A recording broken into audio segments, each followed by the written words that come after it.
하나님의 말씀, 예레미야서의 말씀을 계속해서 보겠습니다. 29장 말씀입니다. 예레미야 29장 말씀입니다.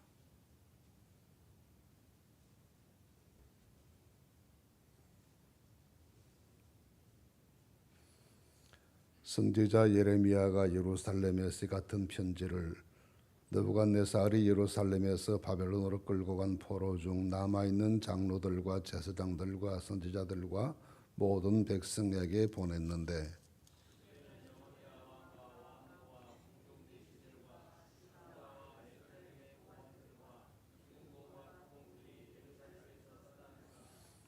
유다의 왕 시드기야가 바벨론으로 보내어 바벨론 왕 느부갓네살에게로 가게 한 사반의 아들 넬리사와 hil기의 아들 그마랴 편도로 말하되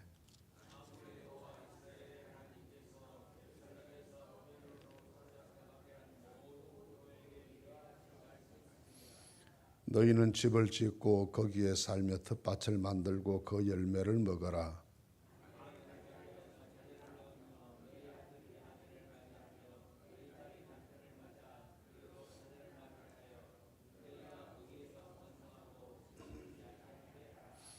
너희는 내가 사로잡혀 가게 한 그 성읍의 평안을 구하고 그를 위하여 여호와께 기도하라. 이는 그 성읍이 평안함으로 너희도 평안할 것임이라.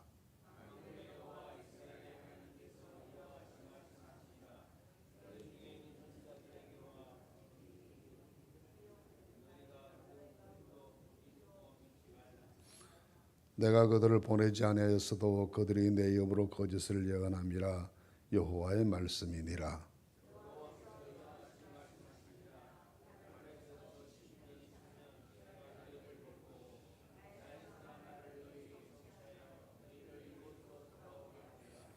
여호와의 말씀이니라. 너희를 향한 나의 생각을 내가 아나니 평안이요 재앙이 아니니라. 너희에게 미래와 희망을 주는 것이니라.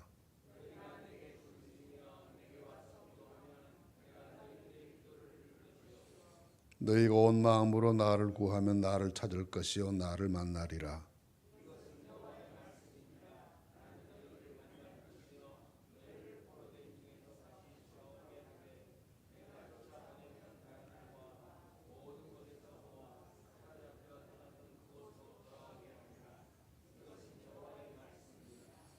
너희가 말하기를 여호와께서 우리를 위하여 바벨론에서 선지자를 일으키셨느니라.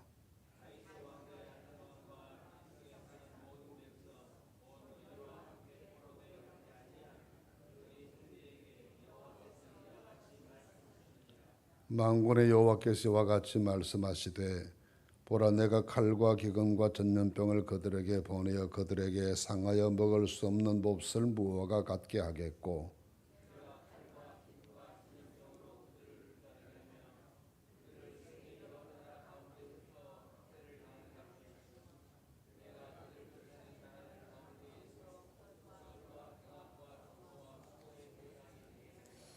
여호와의 말씀이니라. 너희들이 내 말을 듣지 않았기 때문이니라. 내가 내 종 선지자들을 너희에게 꾸준히 보냈으나 너희는 그들의 말을 듣지 아니하느니라. 여호와의 말씀이니라.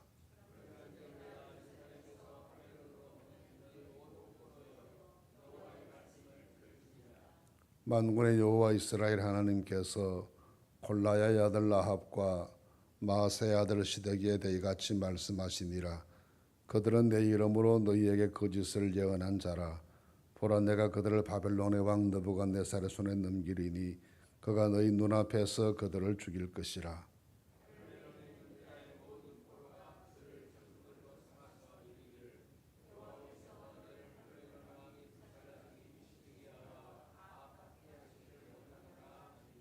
이는 그들이 이스라엘 중에서 리스게 행하여 그 이웃의 아내와 간음하며 내가 그들에게 명령하지 않은 거짓을 내 이름으로 말함이라. 나는 알고 있는 자로서 증인이니라. 여호와의 말씀이니라 하시니라.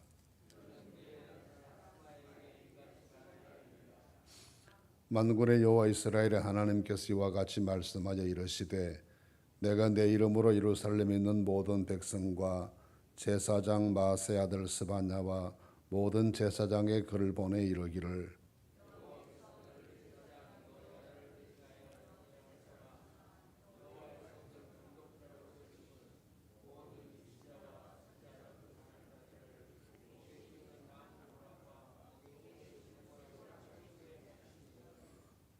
이제 네가 어찌하여 너희 중에 선지자 노릇을 하는 아나도 사람 예레미야를 책망하지 아니하느냐.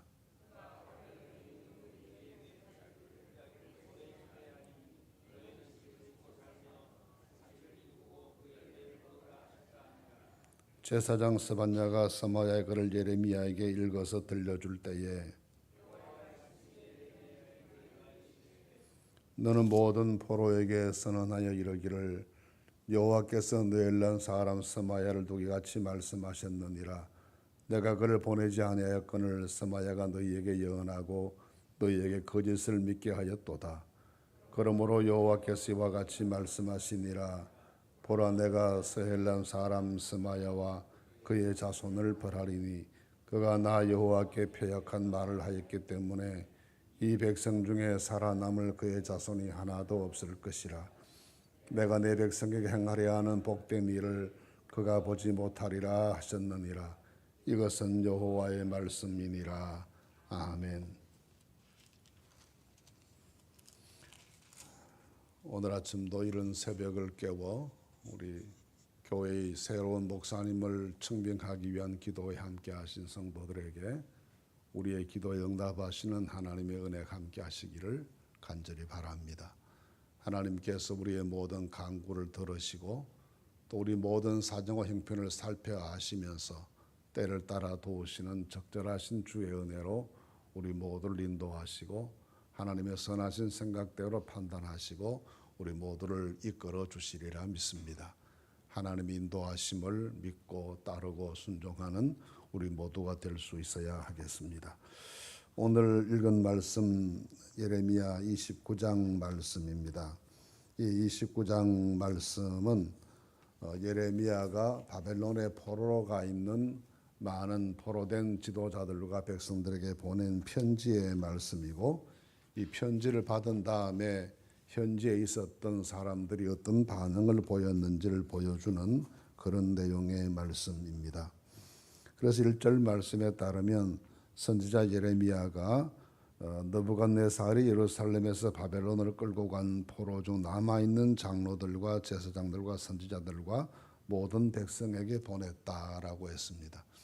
그 포로지에서 힘든 포로 생활을 하고 있는 날마다 조국을 그리워하고 눈물로 밤을 지새우는 그 동포들에게 예레미야가 하나님의 말씀을 전하기 위해서 편지를 보내게 되는데 이 편지를 보내서 무슨 소식을 전하는 것이 이 시기에는 그리 흔한 방법이 결코 아니었을 거라 봅니다. 편지를 전할 방법도 없고 그런 우편 시스템이 있던 시기도 아니었습니다. 사람이 편지를 들고 가서 전할 수밖에 없었던 그런 시기였습니다. 신약 시대에서는 사도들이 편지를 통해서 여러 교회에 권면하는 말씀을 많이 보내서 이 편지 목회라고 하는 것이 매우 유용하고 보편적으로 사용되었던 그런 방법이었지만 구약에서는 우리 기억에 예레미야 이외에 다른 누가 편지를 보내서 하나님의 말씀을 전했다라는 걸 찾아보기가 어려울 만큼 굉장히 희귀한 방법이었는데 예레미야는 담대하게 이 편지 보내는 방식으로 하나님의 말씀을 포로된 백성들에게 전하게 되었습니다. 하나님께서 주시는 말씀을 어떤 방법으로든지 백성들에게 전하고자 노력하기 위해서는 예레미야의 진실한 충성심을 이 대목에서 우리가 보게 됩니다. 그런데 그 시기를 2절 말씀에서 말하기를 모든 백성들이 다 많이 포로로 끌려간 직후였다 그렇게 표현합니다. 이때의 포로 지적하는 포로를 2절 말씀에 보시면 여고니아 왕과라고 했습니다. 여고니아 왕은 여호야김 왕으로도 불리는 새로운 이름인데 두 가지 이름을 바벨론식 이름하고 유다식 이름하고 두 가지를 동시에 사용하는 사람입니다. 어려서 왕이 되긴 했지만 곧바로 포로가 되어 끌려가고 그곳에서 죽었던 비운의 왕이기도 했습니다. 그때가 아마도 598년경으로 역사는 기록합니다.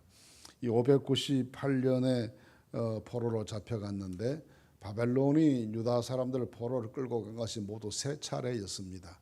첫 번째가 BC 606년 때의 일이었고 이때는 소수의 사람이 상징적으로 인질처럼 잡혀갔을 때이고, 이 둘째 포로가 가장 큰 포로 시기였습니다. 598년 있었던 본문에 나온 이 포로인데, 대체로 한 10,000명 넘는 사람들이, 그중에 왕족들, 귀족들, 제사장들, 그리고 군 지휘관들, 그리고 각종 기능공들까지 다 잡혀가서 바벨론을 위해서 일하도록 그렇게 만들게 되는데, 이때 대규모의 포로가 이루어지게 됐습니다. 이렇게 여호야긴 왕이 포로되어 끌려가고 난 다음에 시드기야가 왕으로 즉위했는데, 이 시드기야가 왕으로 즉위한 다음에 나라의 사정이 점점 더 혼란스러워져 가기 시작합니다.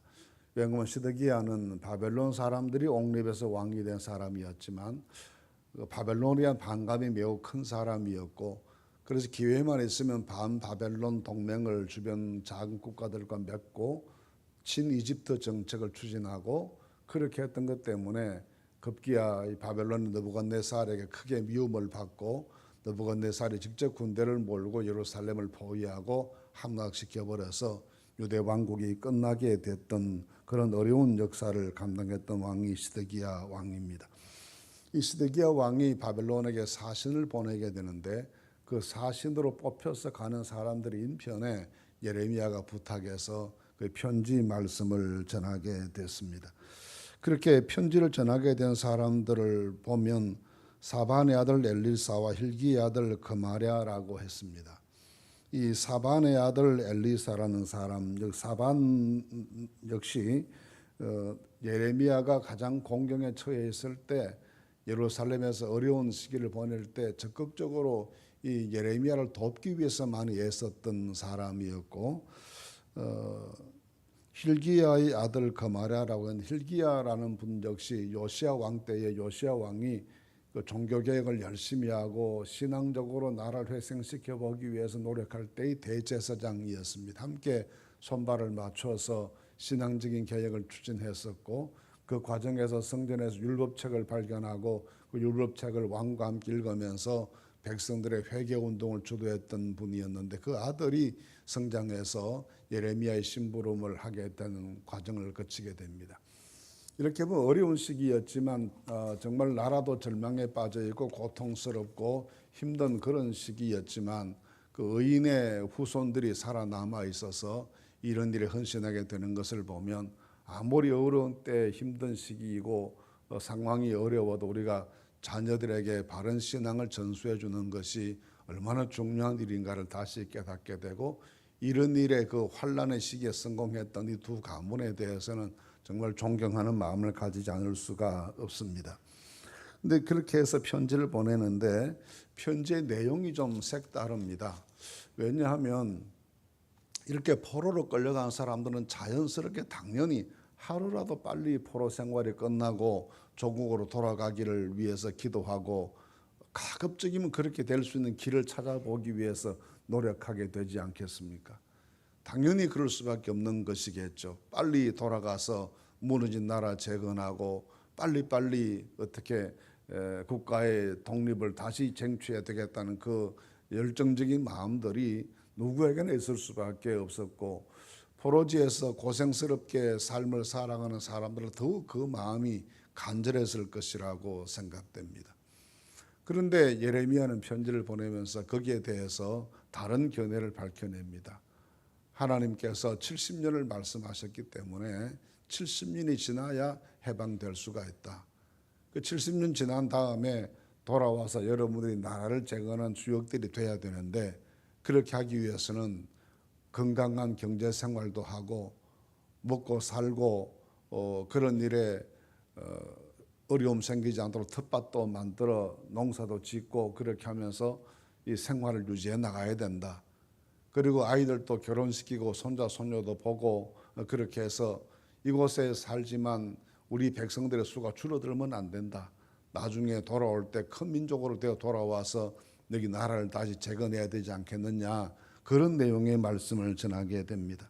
그래서 70년 뒤에 돌아올 것이기 때문에 라고 말하는데, 사실 70년 세월이 지나면 이때 포로로 잡혀갔던 사람들은 다 이미 죽은 다음 아니겠습니까? 70년 동안 살아있을 사람이 얼마나 되겠습니까? 그 시기에 유아들이나 남아있을 뿐이겠죠. 돌아올 사람들은 결국 2세, 3세들이 돌아오게 될 터인데 그런 생각을 예레미야가 하면서 부디 민족의 수가 줄어들지 않게 우리가 바벨론의 포로로 살아가지만 쇠잔해지거나 소멸되거나 그렇게 되지 않고 여전히 강한 어떤 집단으로 살아남아 있어서 하나님께서 돌아가게 하실 때는 돌아와서 나라 재건하는 주역이 되어야 되니까 70년을 버틸 수 있도록 잘 준비해야 된다. 그런 내용의 편지를 보내게 됐습니다. 이 70년이라고 하는 기간도 산정하는 방식이 두 가지입니다. 포로기 중심으로 할 수도 있고 성전 중심으로 할 수도 있는데 포로 중심으로 하는 것은 606년에 처음 포로가 되어 갔고 마지막에 포로에서 돌아온 것이 536년이었기 때문에 그렇게 포로로 처음 시작됐던 때와 포로에서 돌아온 때를 계산해 보면 70년의 시간이 된다라고 볼 수 있고 또 하나는 성전 중심으로 생각하는 것입니다. 성전이 파괴된 것이 586년이었고 나중에 포로에서 돌아와서 성전을 재건해서 봉헌한 것이 515년경이었기 때문에 그렇게 말한 성전 중심으로도 70년이 되고 포로 중심으로도 70년이 되는데 이 70년 동안은 포로 생활을 해야 된다. 어려운 시기를 거쳐야 된다는 것이 주문했던 내용이었습니다. 그러면서 편지 내용 중에 그곳에 살면서 성실하게 경제 생활을 잘 해야 된다. 예를 들어서 우리가 곧 여기 한두 해 살다가 다른 곳으로 이사 갈 거라 생각하면 아마도 이삿짐도 다 풀지 않고 사는 분들이 들어 계실 거라 생각해요. 근데 이 바벨론에 포로로 잡혀갔던 사람들은 우리가 1년, 2년, 3년, 4년 그렇게 오래 있을 수가 있냐. 금방 돌아가야 될 것이니까 하고 긴급한 것만 준비하고 그렇게 하루하루 생활 연명하는 것만 생각하고 멀리 내다보지 못하면 긴 존속이 어려워지기 때문에 텃밭도 만들고 농사도 짓고 일용할 양식도 생산해 가면서 긴 포로 생활의 투쟁 그것을 잘 준비해야 된다는 것을 가르쳐 줍니다. 역사는 그렇게 하루아침에 쉽게 잘 바뀌는 것이 아니죠. 한번 무너진 역사 회복되기 위해서는 많은 시간이 필요한데 그럴 수 있기 위해서는 이 경제적인 문제가 중요하기 때문에 먹고 사는 이 포로들의 문제를 해결해야 된다고 주문합니다. 그런가 하면 가정생활도 성실하게 해서 자녀들도 혼인시키고 손자 손녀도 낳게 하고 해서 그 세력이 위축되거나 줄어들지 않게 해야 나중 때가 되어 돌아갈 때 큰 민족으로 돌아갈 수 있지 않겠느냐라는 이야기입니다. 이런 이야기를 그들에게 하는 것은 예레미야의 생각의 한 단면을 보여주는 것이죠. 예레미야가 아무리 생각해 봐도 그 포로되지 않고 그 땅에 남아있는 사람들이 중심이 되어서 나라를 재건할 희망이 없어 보였던 같습니다. 포로로 잡혀간 사람들이 다 귀족들이고 지식인들이고 기술자들이고 지휘관들이고 그런 사람들이기 때문에 그들이 어쩌면 더 역사의 정통성을 가지고 있고 그 사람들이 나라를 재건할 역량이 있는 그룹들이다. 그렇게 보았기 때문에 이들에게 너희들이 돌아와서 나라를 재건할 주역이 되어야 되기 때문에 잘 준비해야 된다 하고 그들을 격려하는 그런 내용이 될 수 있겠습니다. 그런가 하면 기도 생활을 고면하는데 평안한 생활을 위해서 기도해라 했습니다. 예를 들어서 바벨론이 또 전장에 휩쓸려 가지고 큰 환난을 당하고 도시가 파괴되고 죽임을 당하면 그 땅에 살고 있었던 이스라엘 백성들도 안전을 보장할 수 없기 때문에 그렇게 되면 또 돌아와서 재건해야 될 그 사람들의 일이 또 늦어지게 되고 또 세력이 위축되고 그럴 수밖에 없기 때문에 이 도시가 안전해야 된다는 겁니다. 평안한 도시가 될 수 있기를 위해 기도해야 여러분들도 평안하게 살다가 돌아올 것이므로 이 도시를 위해서 기도해라고 권고합니다. 그러면서 한 가지 경계하는 것이 있습니다. 한 가지 경계하는 것은 거짓 종교인들을 경계해라 하는 말씀입니다. 그 생각을 8절 말씀 이하에서 말씀하시는데 너희 중에 있는 선지자들에게와 점쟁이에게 미혹되지 말며 너희가 꾼 꿈도 고지 듣고 믿지 말라. 내가 그들을 보내지 않아야서도 그들이 내 이름으로 거짓을 예언함이라 여호와의 말씀이니라 했습니다. 이 거짓 선지자들은 하나님의 이름으로 말하지만 하나님께서 주신 말씀이 아닌 자기 생각을 전하는 사람들을 거짓 선지자들이라는 말했고, 그 다음 나오는 점쟁이들은 하나님을 믿는 사람이 아니고 귀신의 이름으로 점을 치고 그 귀신의 이름으로 말하는 사람들이죠. 우리가 흔히 말하는 무속인들이라 할 수 있을 것입니다. 한 종류의 거짓된 종교인들은 하나님의 이름으로 말하지만 하나님께서 주시지 않은 자기 생각을 하나님으로 말하는 사람들이고, 이 점쟁이들은 거짓 신의 이름으로 말하는 그런 사람들이기 때문에 이 사람들의 말도 듣지 말고 저 사람들의 말도 들으면 안 된다. 그리고 꿈도 너무 믿지 말아라. 꿈이라고 하는 것이 하나님께서 주신 계시일 때도 많지만 모든 하나님의 계시 방법이 다 꿈으로 되는 건 아니기 때문에 그 꿈 이야기도 너무 믿지 말, 그것도 의지하지 말아라. 그렇게 말씀하십니다. 즉 건강한 신앙생활을 잘 이어나가야 된다는 것입니다. 올바른 정통 신앙 위에 서서 건강한 신앙생활을, 합리적인 신앙생활을 잘 이어나가야, 그 신앙을 지켜나가야 그 신앙의 힘으로 위기와 어려움을 극복해낼 수 있는 것이기 때문에 신앙생활 잘할 것을 권면해 줍니다.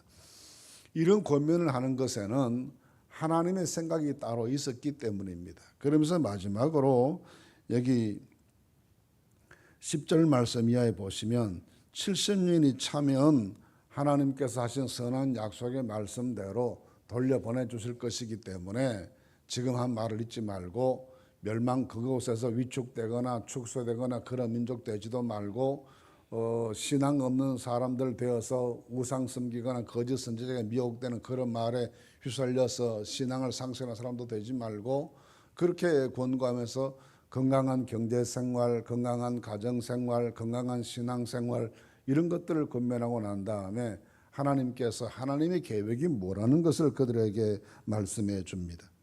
그렇게 말씀하시면서 이렇게 말씀하십니다. 너희를 향한 나의 생각을 내가 아나니 그랬습니다. 너희를 향한 나의 생각을 내가 안다는 말을 말 그대로 번역을 하면 너희를 향한 나의 생각은 내 마음속에 확실하니 했습니다.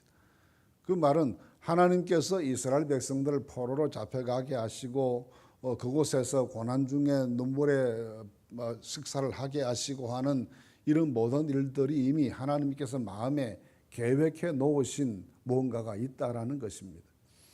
현재 그들의 상황을 보면 완벽한 패배이죠. 다른 나라에 잡혀왔으니 무슨 할 말이 있겠습니까?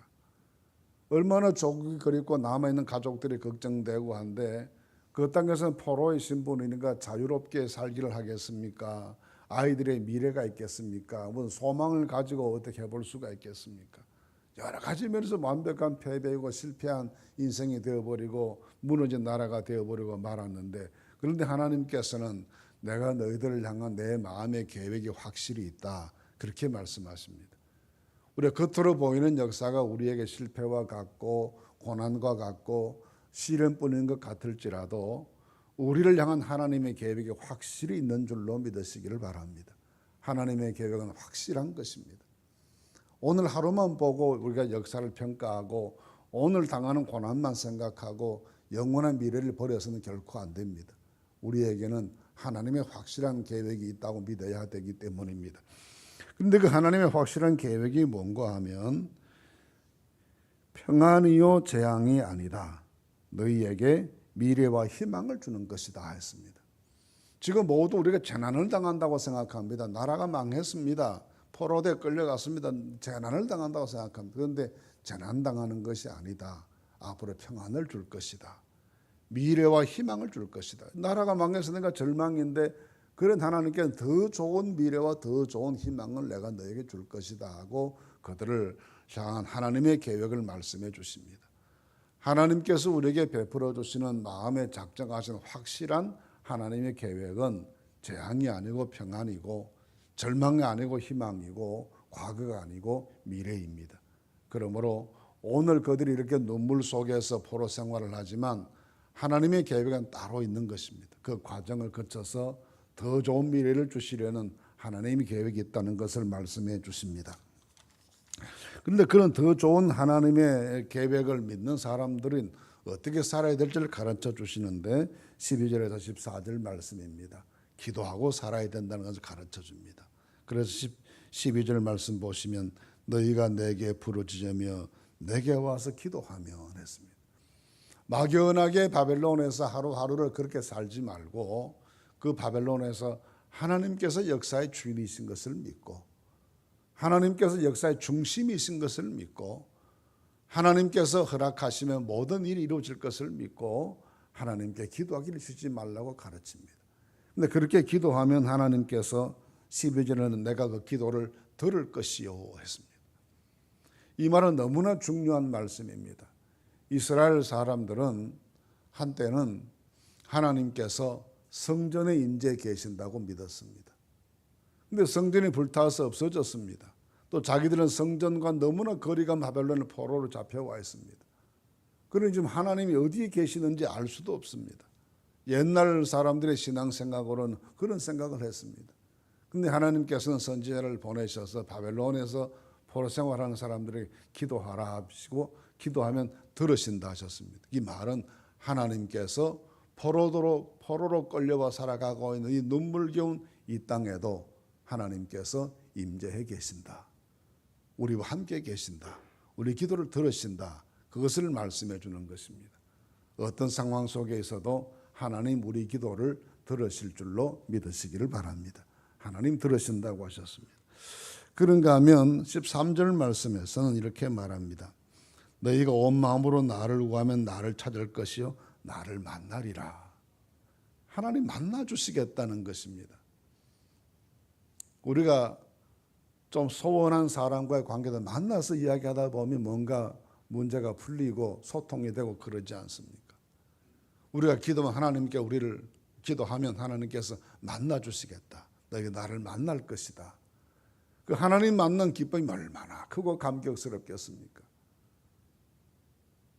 험한 길 가다가 길동무한 사람을 만나도 반갑고 감사한데 포로로 끌려가 절망과 고통의 자리에서 기도할 때 하나님 만난다고 하니 하나님 임재하시겠다고 얼마나 감격스러운 일이겠습니까? 하나님 만나는 기쁨을 주시겠다고 하십니다. 그러가 14절 말씀 그렇게 기도로 신앙 지키고 살면 14절 말씀 너희를 포로된 중에서 다시 돌아오게 하되 포로로 잡혀있는 자리에서 다시 돌아올 수 있도록 하나님께서 꿈이 이루어지는 역사를 허락해 주시겠다고 하십니다. 그래서 결론적인 말씀은 낙심하지 말고 기도해라. 그렇게 말씀하십니다. 현재의 상황은 아무것도 기도할 마음도 없고 기도할 힘도 나지 않고 그렇습니다. 포로로 잡혀갔는데 다 빼앗겼는데 다 파괴되었는데 조국 강산이 피로 물들었는데 무슨 용기가 의지가 생기겠습니까? 그런데 하나님께는 그런 가중에 살면서도 내게 계획이 있다. 그러므로 기도해라 하십니다. 기도하는 사람은 하나님께서 그 기도를 들으실 것이고 내가 만나줄 것이고 포로에서 돌아갈 수 있도록 축복해 줄 것이다라고 약속하십니다. 이 약속의 말씀을 읽고 그들에게 기도를 권면하는 것입니다. 그러면서 한 가지 결론적인 부분에서 권고하는 말씀은 또다시 거짓 선지자들에 대한 경고입니다. 15절에서 23절 말씀에는 아합이나 시드기야 같은 거짓 선지자에 대한 말씀인데 이 사람들은 바벨론 포로지에 함께 살면서 거짓 선지자로서 거짓말 예언을 하는 것이 거짓말 예언이라는 것이 무슨 백성들을 저주하는 말이 아니라 좋은 말만 하는 것입니다. 한 2년 뒤에 돌아간다. 곧 우리 돌아간다.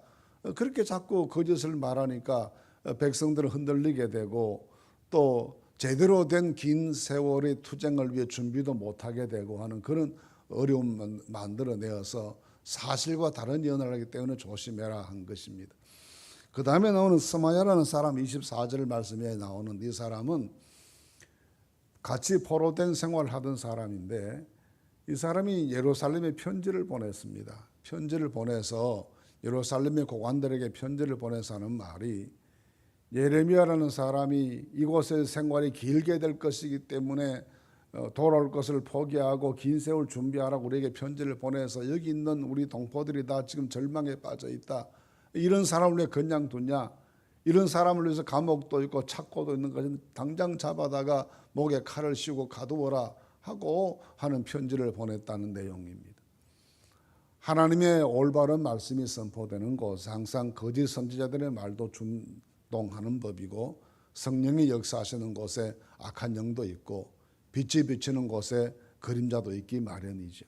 항상 우리가 영적으로 깨어 있어서 하나님의 참다운 말씀과 거짓을 잘 분별할 줄 아는 영분별의 은사가 우리에게 늘 필요한 것입니다. 그래서 사도 요한도 영들을 다 믿지 말라고 그렇게 가르치기도 했습니다.